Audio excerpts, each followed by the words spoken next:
Hi, everybody, welcome back. This is obviously our first meeting of the new year, and let's take care of some logistical things real quick before we turn it over to Dr. Gougar. So, I was made aware there's an MLK service project going on from the 18th to the 29th. I was gonna talk around some more and see if we can get anything organized for that, maybe like this next week, something like that. There are A&S scholarships that are due February 1st if you're interested in that. Mary Lou, do you want to talk about the lunch and learns Sure. at all? First, let me just stress, I really encourage all of you, if you are eligible, to apply for A&S scholarships because there are a lot of them. They're not all that big, but it's pretty easy to apply. And oftentimes what will happen is there aren't enough qualified applicants, so they aren't even awarded. So it's probably worth the time it takes to apply. Okay, secondly, lunch and learn. So, well, actually, let me share my screen real quick here, Tanner, because I was going to talk a little bit about A&S structure anyway. So let me just jump there. So A&S structure is such that there are local sections of the society, and there are 41 of those. There are currently 58 student sections, of which we are one. And then we also have a lot of agreements with international nuclear societies, such as the Korean Nuclear Society that I co-chaired a webinar yesterday. So I'm giving you this context because the largest and most active local professional section happens to be here in Southeast Idaho, and that's the Idaho A&S. And obviously they're large and active mostly due to the presence of Idaho National Lab, but also because of Idaho State and U of I having nuclear programs. So in a normal year, this local professional section, IANS, would have monthly dinner meetings where they would guest speakers, networking opportunities. They do different outreach events. Obviously, a lot less happening this year, but in place of their dinner meetings, they are doing what they call lunch and learn webinars. So they'll have a guest speaker that you basically, it's a Zoom meeting or whatever platform they're using. And they do that once a month, and it's open to the students as well. So it's just another opportunity to hear from professionals in the field that you wouldn't maybe normally hear from. All right, So sweet. Tanner, have you been sending out those invites? I still need those, the email list for those two classes that you teach. As soon as I get those, we could probably start sending them out in masses. So. Okay, so you've been sending what you receive from the local section. Yeah. Yeah. Okay. All right. All right. Also a reminder to think about the upcoming student meeting. And it looks like the presentation deadline for the summaries has been moved back to January 29th. So if you want to present, there's more time to get ready for that. I presented at the last meeting, and it was a really good opportunity, in my opinion, to really get your ideas together and have a live audience listening to you and having questions and feedback from that. I think it's a really good opportunity. So if you have any of that, reminder that the deadline has been moved back to January 29th. Dr. Gougar brought to my attention, there's the Institute of Nuclear Materials Management is coming to ISU. Dr. Gougar, do you have anything else to add on that? Yeah, as soon as I can find my unmute button. How do I want to go into this? So essentially the INMM, as Tanner just mentioned, it's dedicated towards, as the name might suggest, towards nuclear materials. It's something that ISU has had in the past, even as recently as just a couple of years ago. But it's something that's kind of waxed and waned over the years based on our our student base and our activity levels and that sort of thing. And all that is to really say, oh, great, thank you. It's essentially, it's a professional society that is, dare I want to say, similar but different to ANS.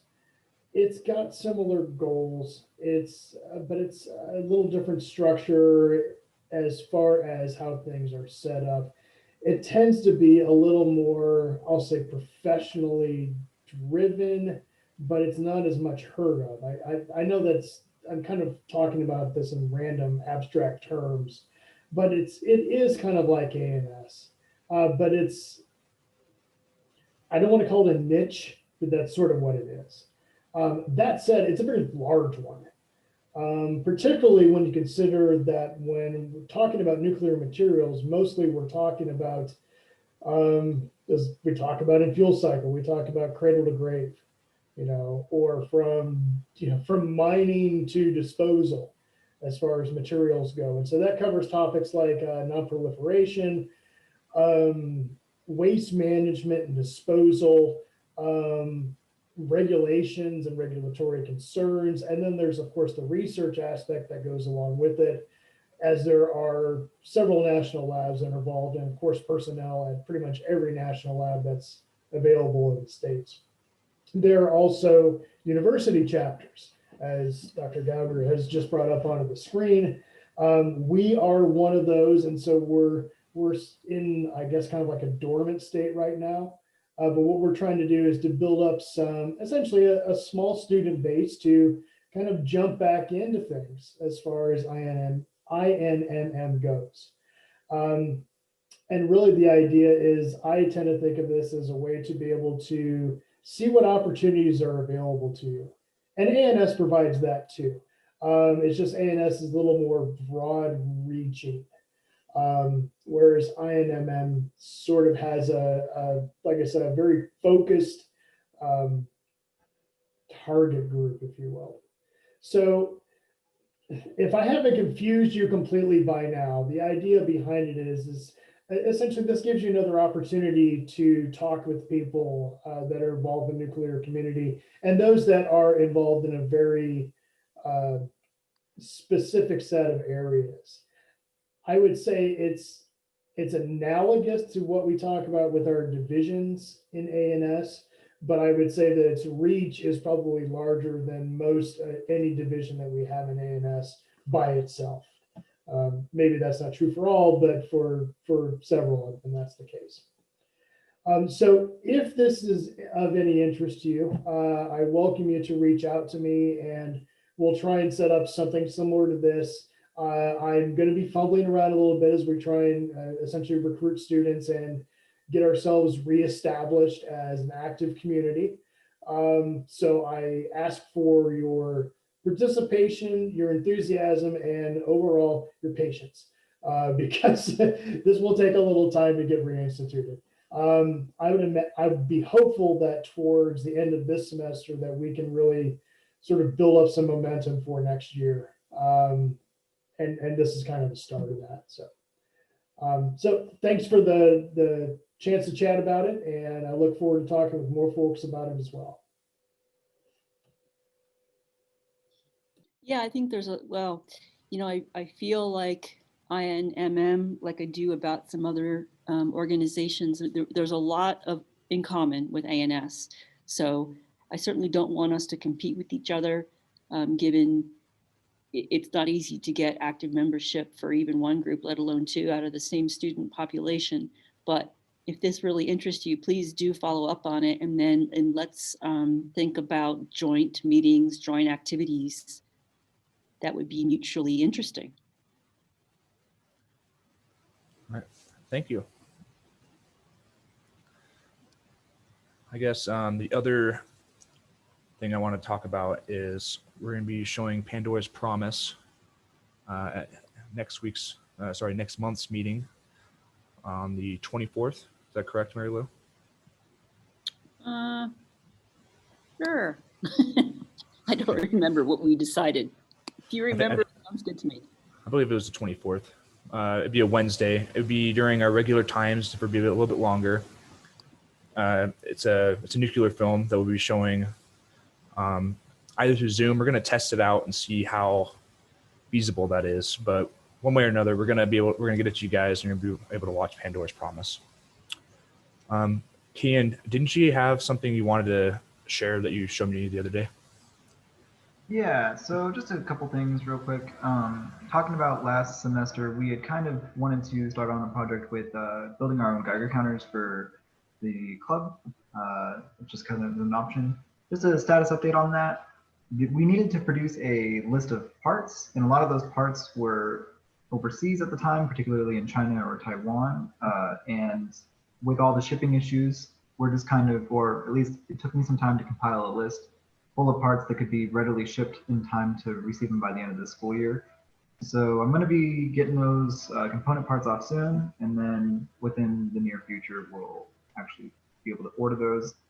Another thing, I follow the International Atomic Agency on Twitter, and they have this, they had kind of promoted this little game. I guess they kind of advertised it a little bit more heavily than what I believe they possibly should have, but let me just share my screen to show you guys, just so that we all can see here.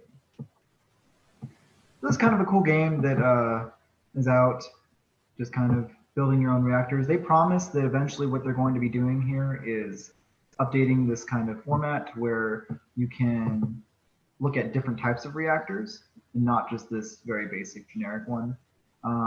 So it's something that I'll try to keep everyone updated on, more or less, just to see where things go. You can kind of see all the individual components of the reactor, play around with it, assemble the reactor, helps you learn your parts and whatnot. But it will be cooler when they get the different reactor types in, which I thought at the time they would have had in. So other than that, nothing too big from me.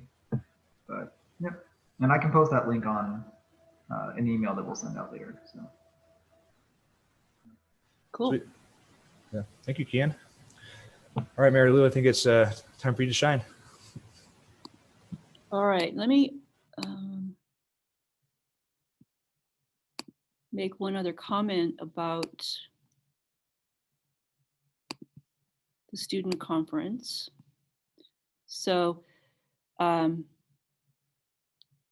okay. So every year, just in case you're not aware, every year there is an ANS student conference that is put on at a university by the students. And there is a process by which a university proposes that they host the next meeting, and it's somewhat competitive.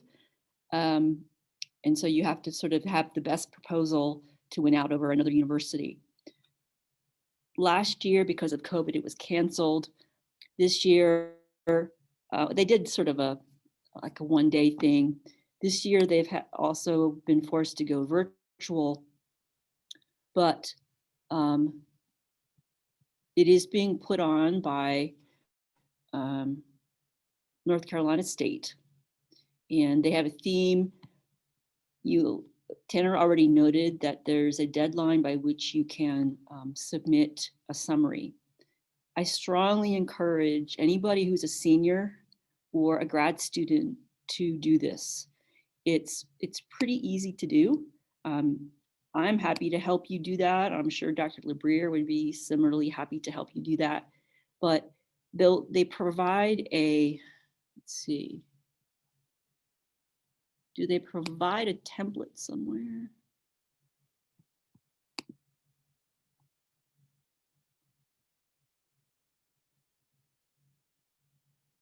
Okay. So here's the call for papers. You're required to use the ANS template that you can get on the ANS webpage. You submit it via the webpage, and you can enter it into any one of these technical areas. It is, well, it's something, first of all, to put on your resume, okay, to show a potential employer or somebody who's going to give you an internship.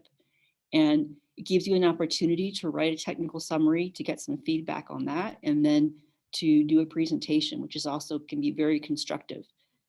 So I strongly encourage you doing that. It's pretty low investment since we don't have to travel, right? And I will volunteer. I don't know what the registration fee here is. see, what does it say? Register. Oh, good grief, they make it hard. Okay, but we will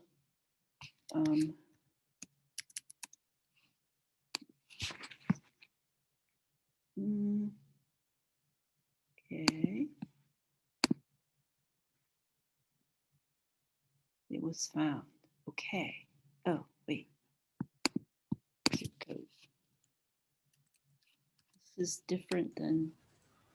Mary Lou, I actually have the ANS template from the last meeting Okay. on my computer. I don't know if it just has basic guidelines of like how to structure it and stuff. I can send it out in an email as well. That'd be great. It just basically goes over just the formatting because each meeting's different. So Yeah. Okay, I'm not sure why this isn't working. Oh, the password is not correct. Well then. Gee, I don't know what the password is.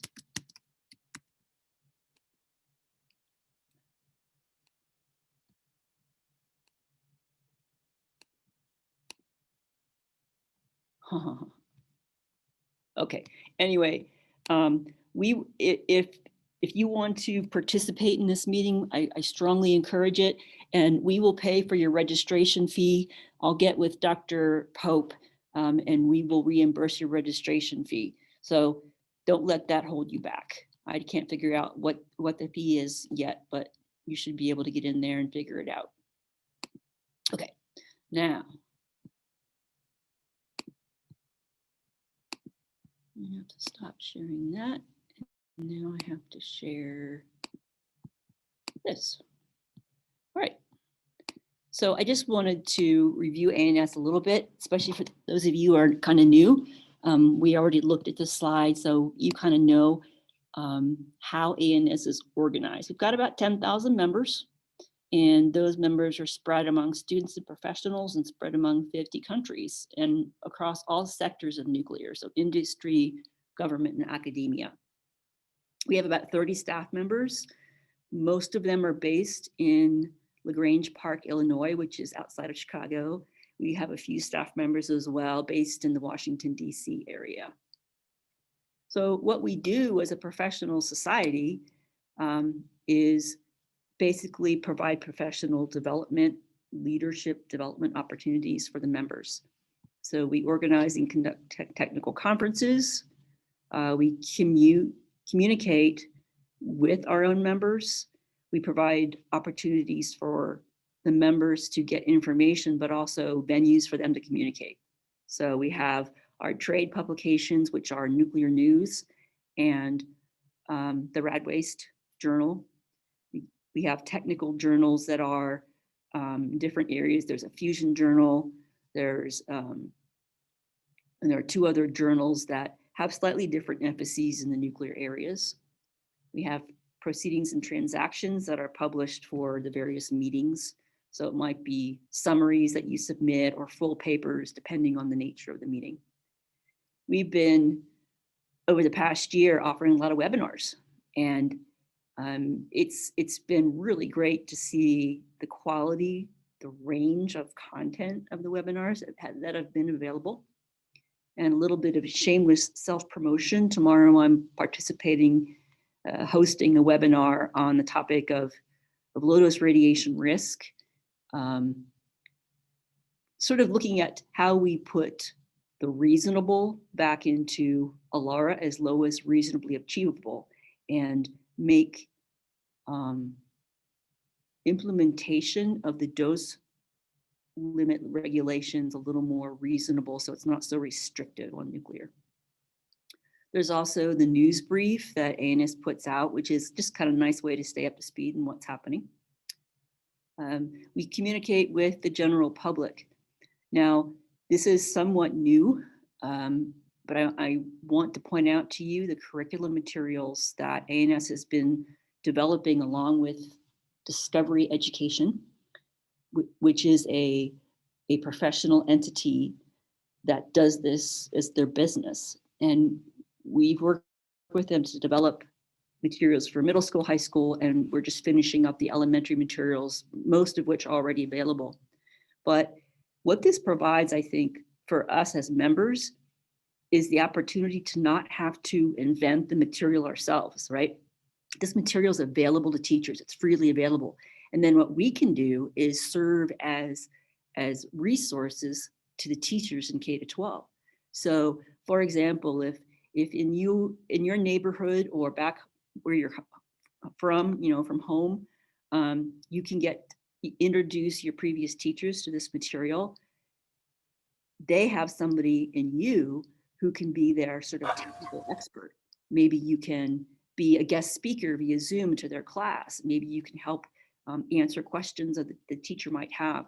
But these materials are really good. I mean, it's project ideas for the students. It's lesson plans that the teachers can use. It's really quite broad. So I'll say a little bit more about that. And then we communicate with policymakers, which you may not think is all that important, but if you spend any time learning about how policies are made, laws are made, those limits, for example, for nuclear are decided, it's a little scary. It's a little bit like making sausage. And sometimes those policymakers just don't have the information they need to make good choices. And so it's important for some entity like the American Nuclear Society to be there so that policymakers have a reputable entity to talk to so they can get the facts straight. So while it may not seem directly valuable to you, indirectly, it's quite a valuable thing. In normal cases, we provide networking opportunities for members. In 2020, virtually was very successful. Both of our big annual meetings went well. I hope that some of you, if not all, were able to participate in some of those. And then we were hoping that this year we have some mixture of in-person and virtual, sort of a hybrid. We'll see. Our next meeting in June, right now, we're not sure if we're going to be able to have an in-person component because the conference center in Providence, Rhode Island currently is being used as a hospital for COVID. And we'll know early April what will happen if the local community will decide that conference center can be opened up again for meetings or not. So just FYI. So a couple of words on navigating nuclear, the curriculum materials, some real common goals. And I think we can relate to these goals. We want to clarify some of the common misconceptions that people have. And with that, hopefully build an understanding of the many benefits that nuclear science technology offer. People really don't know. And so they're often pleasantly surprised. And, maybe for a few students, maybe inspire people to go into a nuclear related field. But those first two bullets to me are probably the most important because let's face it, most students who coming out of grade 12 are not going to go on and become nuclear engineers. That's okay. But they are going to go on and become taxpayers and voters and politicians and people that will make decisions about things nuclear that impact us. So it's in our best interest to raise the level of understanding of things nuclear. And it's probably the best return on investment. You educate a class full of students and they talk to their fellow students, they talk to their parents, their cousins, people on the ball team. It really has a multiplying effect. So there are virtual field trips, digital lessons, project starters, career profiles, and they're lined up with what are called the next generation science standards that, depending on where the school system is, that may or may not be relevant. But for schools where they are required to teach to certain standards, it really helps that these materials are lined up so that a teacher knows, okay, this lesson addresses these standards because they're sort of held accountable for that. So I encourage you to take a look at those materials, make known those materials to people that might be interested. And I thought, I talked yesterday, as I said, to the Korean Nuclear Society, and I was a co-speaker along with the president for the Korean Nuclear Society, and we each talked about our own country's nuclear industry. So I thought it would be a nice review for this group too. But right now we've got 94 reactors in 28 states, 55 different sites. And that set of reactors gives us about 20% of our electricity. About 55% of the non-CO2 emitting electricity, which is of great concern to a lot of people, especially our incoming presidential administration. We have an incredibly impressive capacity factor in our nuclear fleet. And I'm sure you know, capacity factor is the percent of time that you operate to the level that you are rated as certain capacity. So better than any other type of generation, we operate 93.4% of our capacity. And if you think about both primary, like people at the plant sort of thing, and then secondary jobs, we're talking like 500,000 jobs. So it's a significant component of our economy. Right now, there are 8 reactors scheduled for premature closure, unfortunately, between this year and 2024. Now, some of those may not be closed. A lot depends on what happens in the states where these reactors reside, because every state has a slightly different environment, regulatory, and also position on nuclear. Some states are heavily subsidizing wind and solar so that it becomes difficult for nuclear to compete, even though they're running very efficiently, because wind can effectively afford to sell their power for nothing because they get so much government subsidy. So it's not a level playing field, and the utilities that are operating, or the companies that are operating these 8 reactors, they're saying, look, we can't afford to continue doing this. So there have been some states that have taken action to prevent up to 15 reactors from premature shutdown, because they said, hey, we value the input nuclear has over fossil fuels, for example. So we'll see what happens with these 8.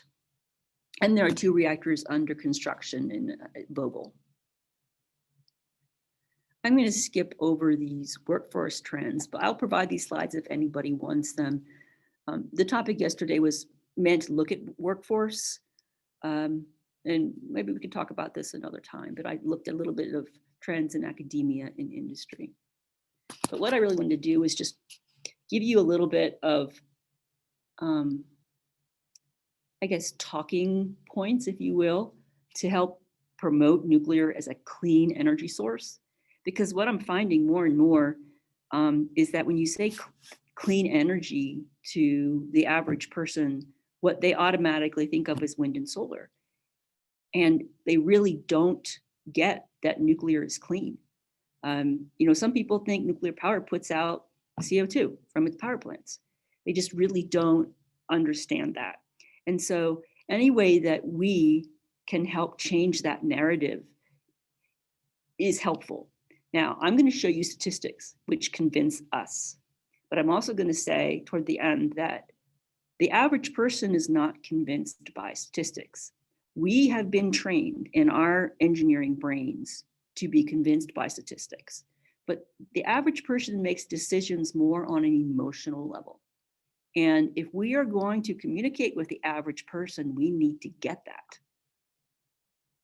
All right, so by what criteria do I call nuclear clean?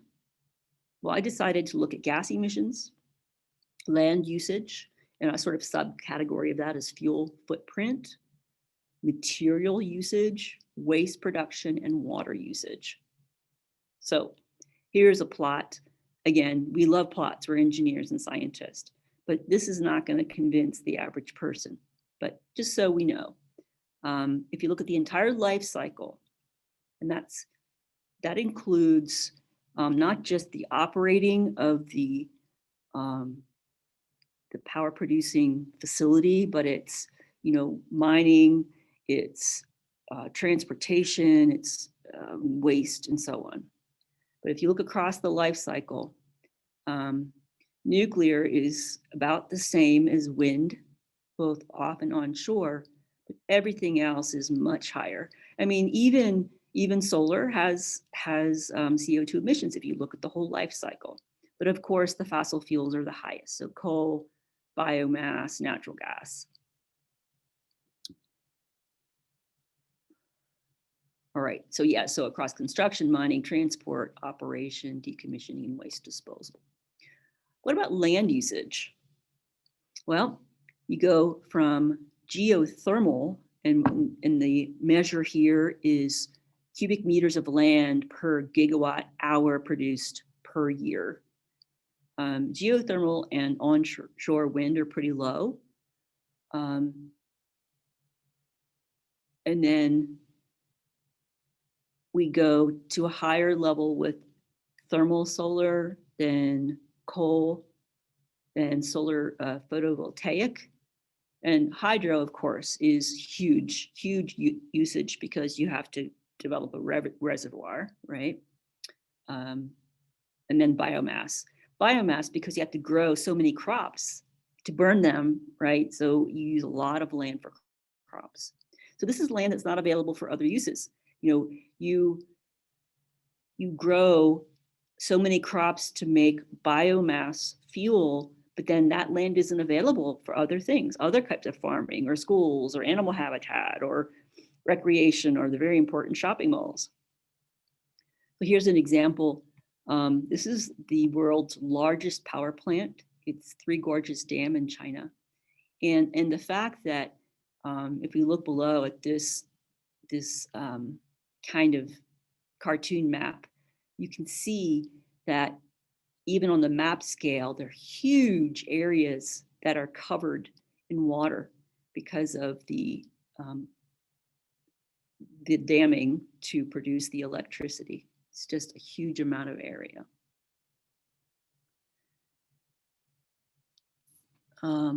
Right. So a little more detail about the numbers. These biomass numbers are actually more related to trees than crops. So this is based on tree area, the 20-year fuel supply. There are some assumptions here about the depth and pressure head for the hydro reservoir and so on. So if you're curious about more details on those numbers, got it there. And then fuel footprint, slightly different animal, but we can look at the energy density in megajoules per cubic meter. Then we can consider the electrical energy density, kilowatt hours per cubic meter. And then we also have to consider the conversion efficiency. And of course, we know that by far the highest energy density is going to be if we can have a fast reactor and burn up more of the isotopes than we do in a light water reactor, which is still pretty impressive. Light water reactor is still incredibly energy dense compared to coal and biomass and natural gas. So yeah, it's sort of the inverse. Energy density is the fuel footprint, but I've seen the term fuel footprint used, and so it's just good to know what you're talking about. And yeah, I didn't plot these because it would be in a logarithmic plot, and it wouldn't you wouldn't be able to see a lot of the numbers. Material usage is something that's not often talked about, but I've learned a lot about it in the past year, and boy, is it eye-opening. So again, we're looking at tons of materials per terawatt hour of electricity. And as I think you would have guessed, but it's startling, I think, to see the numbers, solar, photovoltaic solar is so material heavy that, and how can you possibly call that clean? Because think about it, all those materials have to be mined, produced somehow, right? And producing all those materials, the concrete, the cement, the glass, the steel, also requires energy. So you have to, again, look across the entire range of what it takes to produce power in these different ways. So see where solar, hydro, of course, is almost all concrete. Wind, a lot of concrete for the bases for the wind turbines. And steel, of course, too, for the structural, partly probably for the rebar to reinforce the pads, but also for the actual windmill construction themselves. Oops. Nuclear is pretty low. Natural gas is a little bit lower in material usage. And a large reason for that, of course, is the extra safety requirements for nuclear, like with the containment structure that's, many feet thick and so on. And coal has pretty good compared to the renewables, but still more than nuclear. And a lot of that is because of the mining and milling aspect. All right, what about emissions in terms of waste? So if we talk about 1,000 megawatt electric plant, annual waste production for coal, which typically has a 0.57 capacity factor, is over 60,000 tons of sulfur dioxide gas and over 1,000 tons of fly ash. So that's the solid stuff. Wind turbines, which are at a capacity factor of about a third, 36,000 tons of used turbine blades. Okay, so this is, remember, 1,000 megawatt annually. So 36,000 tons of used blades annually. And that assumes that all the other components can be recycled, which is a big assumption and probably not an accurate one. Solar, with an even lower capacity factor, almost 11,000 tons of used panels that are not recyclable. And in fact, both during operation and after they have served their lifetime, they are constantly leaching cadmium into the environment, which is a toxic heavy metal. Nuclear, at our 0.93 capacity factor, 20 tons of spent nuclear fuel, 175 tons of depleted uranium, 500 cubic meters of low-level waste. No comparison. We certainly win that way. So if we look at projected waste by 2050, and this is globally now, solar is looking at 75 million tons, wind, between 40 and 45 million tons, and nuclear, well, we're looking at 143,000 tons. We're not even at a million, right? Very, very small. So again, no comparison. Water is another measure of cleanliness, if you will, like how much water is used. There's a huge range of values for any given type of power production. That's why you see these really big, they're not error bars, they're just showing you the range, right? And then there's an average, that's the little diamond in the middle. Nuclear uses a good bit of water. So nuclear, once through, or nuclear closed cycle, in terms of water usage, there's a range there, okay, which is comparable to coal. Geothermals all over the place, but you see the range. So probably the best in terms of water usage, as you would probably guess, is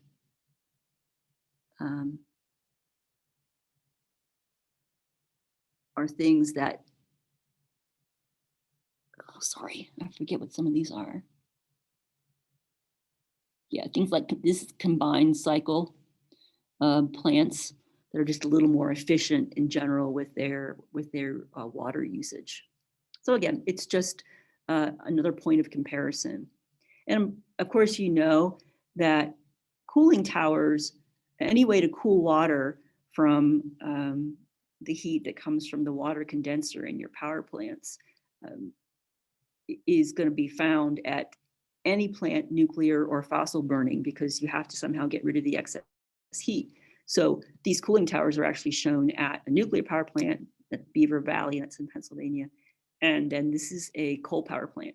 So a lot of power plants use different ways of cooling the water, but cooling towers are not unique to nuclear, as I know you are aware. So again, I think we can convince ourselves, we can sit in our little echo chambers and pat each other on the back and look at statistics and say, hey, we're clean, we are so cool. But the average person is not us, and they are not convinced by statistics. So as we go out into the world of non-scientists and engineers, some of the things that we can do are just remember not to start citing statistics, but to tell stories. But even before you tell stories, to listen to the concerns that people have. Stories because, well, it humanizes what you say and people can relate to that, and it helps them trust what you're saying. You know, so for example, I was among the most credible I ever was with general public when I was very obviously pregnant. So I'm out in the community, I'm talking about the fact that I work in the nuclear field, I work with materials that are radioactive, and people say, but is it safe for children? And I say, look at me. I'm very obviously pregnant. Would I do that if I thought it would harm my child? Of course not. I know that I'm safe. So just that sort of humanizing can go a long way. You can talk about, you know, a relative of yours that was saved by the use of nuclear medicine. There are a lot of different ways around that. You could say that, hey, you know, I grew up right next to a nuclear power plant, and my uncle worked at a nuclear power plant, and you know, we were happy and healthy, and so, you know, whatever. And the other thing is, when I say listen to concerns, listening, I think, is among the most underrated aspect of effective communications. You have to really understand, listen first to, okay, if somebody's saying, yes, but what about this? What about that? Well, okay, what is it they're actually concerned about before you start spewing statistics about how great nuclear is? And the trust aspect is really important. So when you listen, that's one step toward knowing that the people knowing that you actually care about their concerns. And a colleague of mine, Paul Locke at Johns Hopkins University, he uses the phrase, people must know you care before they will care what you know. And I think that's very true. A good example of somebody who is good at talking about technical stuff to non-technical audiences, I'm sure you recognize the name Anthony Fauci. He has really, you should click on this YouTube link. I won't do it now so we can all get off and have dinner, but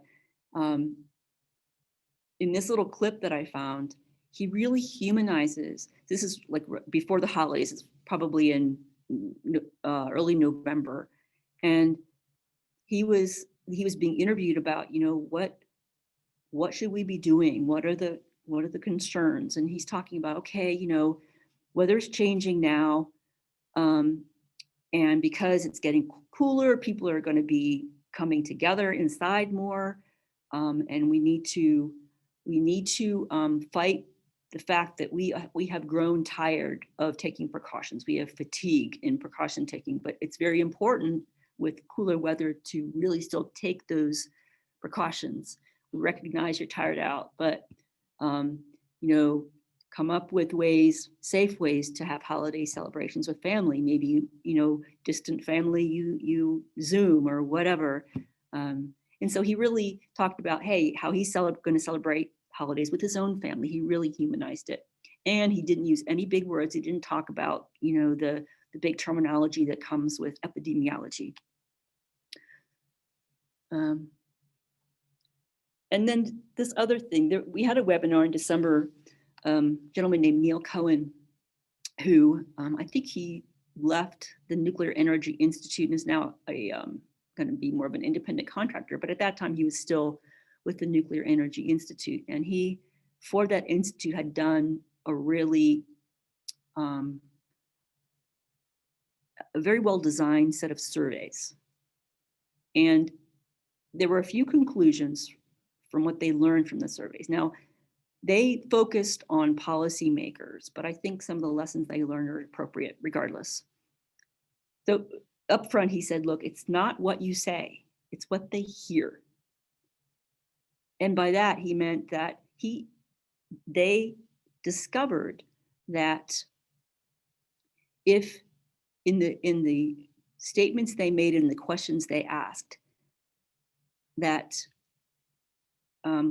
wind and solar in their minds were associated with a carbon-free future.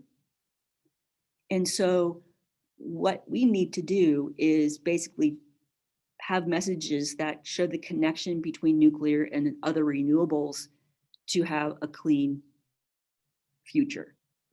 Now, as far as I'm concerned, this is, I have a hard time with this personally, but I recognize the importance. So let me explain that. We in this group know that wind and solar are not good, at least not good in terms of providing the amount of power we need to have the standard of living that we do. And we know they're not very clean after the slides we just had. But if you want to get somebody to open their minds to nuclear,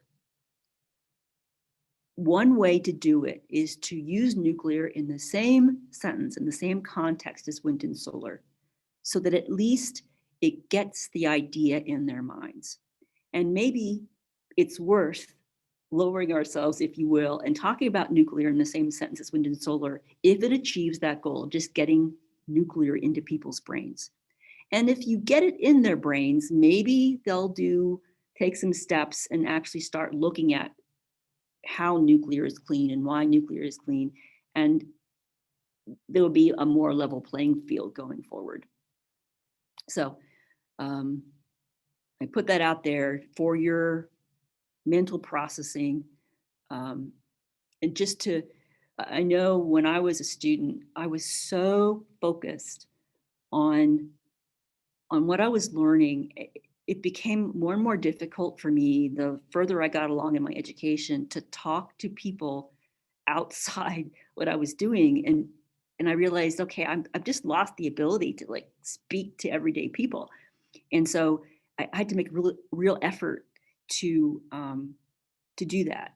And I'll tell you, if you can explain to a very non-technical person, I don't know, pick a family member, and you can talk to them about, what you do and the significance of the field that you're in or the research that you're doing. If you can explain that in a way that an average person understands it, good for you, because you should be able to. If you really understand it, you should be able to explain it in terms that are digestible by average everyday people.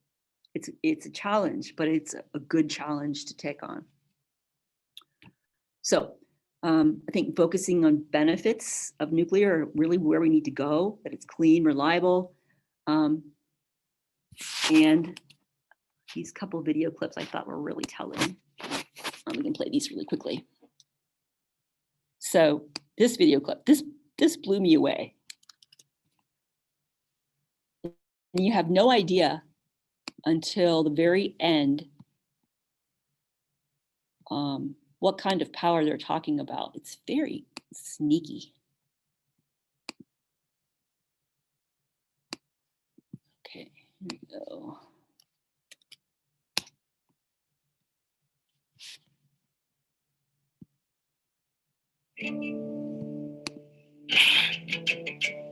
I'm just passing by.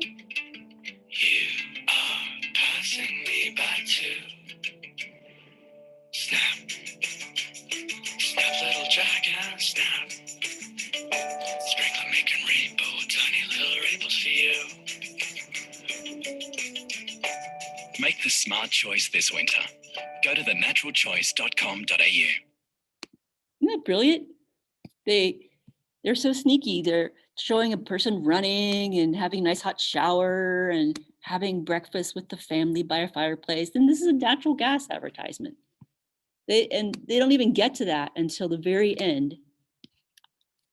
So did they relate to people? Yeah, people relate to all those things. And here's another one. I love this. And this is more of what we need to do in nuclear.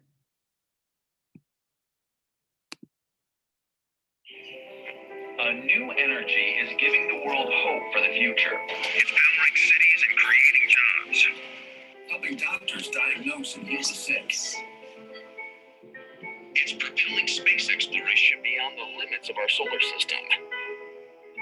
And it's doing it all while keeping the air clean. Just imagine the possibilities. It's not new, it's nuclear. Nuclear, power the extraordinary. Isn't that great? That's the kind of message we need to be getting out there more, not saying, oh yeah, nuclear is really safe. It's really clean. No, we just need to say, hey, here's what nuclear does. So with that, I'll stop sharing and I'm happy to provide these slides if anybody wants them, or answer questions if you have them. How would you say that NuScale's SMRs are going to compete with like solar and wind, and how is that going to change the playing field? That's a good question. So there are a lot of ways to answer that. As I'm sure you all know, first of a kind, anything is going to be really expensive, right? So yeah, the new reactor designs that are going to be built are going to be expensive, but the idea with modular reactors is to get to the point where their components can be mass produced, which makes their production much more efficient and therefore much more affordable. Because what we've done in the US is all of our nuclear power plants are a little bit different. All the construction was done on site, and it was just for that reason incredibly expensive, right? So modular is meant to, first of all, not flood the power grid with more power than is needed at a given time and allow for more efficient production of the components. But that's going to take a little while to get into place. So it will be some time before we can say new nuclear is economically competitive, but that's the goal, right?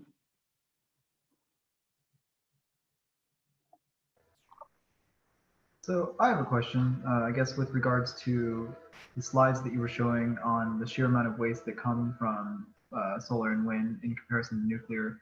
I mean, those didn't really seem to address the infrastructure in place to deal with the waste. I assume that nuclear would probably still exceed the other two in the infrastructure that it has to effectively deal with the waste in a way that is the safest for the environment. Yeah, that's a great question. Trying to remember. I'd have to go back and look at the assumptions that were made for infrastructure associated with waste. But that would probably come into play for probably more like material usage. So yeah, I don't know if waste infrastructure was included in the material usage or not. But if it was, then right now it would basically be the dry cask storage facilities that different power companies are having to build. And we don't have a repository at this point, but I can tell you that a repository for the relatively small volume of spent fuel that we have is still going to be much, much, much smaller than a landfill for all the other materials. Right. I mean, you had mentioned that some of the components, I guess, in some of the cells for solar panels, those were toxic. Is there any sort of regulation on the disposal of them? Significant oversight? I mean, if there's that much quantity of solar panels that are being disposed of and broken down, you would think that. I mean, at least you know that with nuclear, you're getting overseen disposal, I suppose, Yep. or at least somewhat. But Yeah, actually, I don't know the answer to that, Kian. I do know that so heavy metals are regulated, but I'm not sure how that works with waste disposal. What I know is that there's a category in nuclear called mixed waste, and that's mixed meaning it's both radioactive and it has things like heavy metals that are toxic. And so for those things, there's special considerations for disposal. But I don't know if you're just heavy metals, what the regulations are, but I assume there are some, but I don't know. okay, well, thanks. Yeah, good questions. All right, well, let me know, patients, when there's a recording. A number of my students in 301 wanted to watch, after the fact. And I guess we don't really need the slides unless somebody, if somebody requests the slides, I'm happy to send it to them. But otherwise, since I go through the slides in the recording, I guess they're not all that necessary. Patients, you're going to take the recording that you have right now and post it on Facebook. Yeah, so what I'm going to do is after this meeting's done, I'm going to wait for it to process in about a few minutes. A few minutes after it's done processing, I'm going to write up an email and send it. If you want to send the slides to me, I can also include that in the email because then we can just have everything there. So if anyone wants it, it's not a big deal. Sure. Is there anything else we need to include in the final email too? I have your the template that you sent, Tanner. Kian, do you have anything that needs to be included? I believe I sent that link for the little reactor assembly game to the Facebook chat that we're all a part of. So Okay. it could be both there. Also put a reminder for the February 24th meeting, and we will be showing Pandora's Promise. Okay. And that we also need to get the email list for all the people that we want to show that to.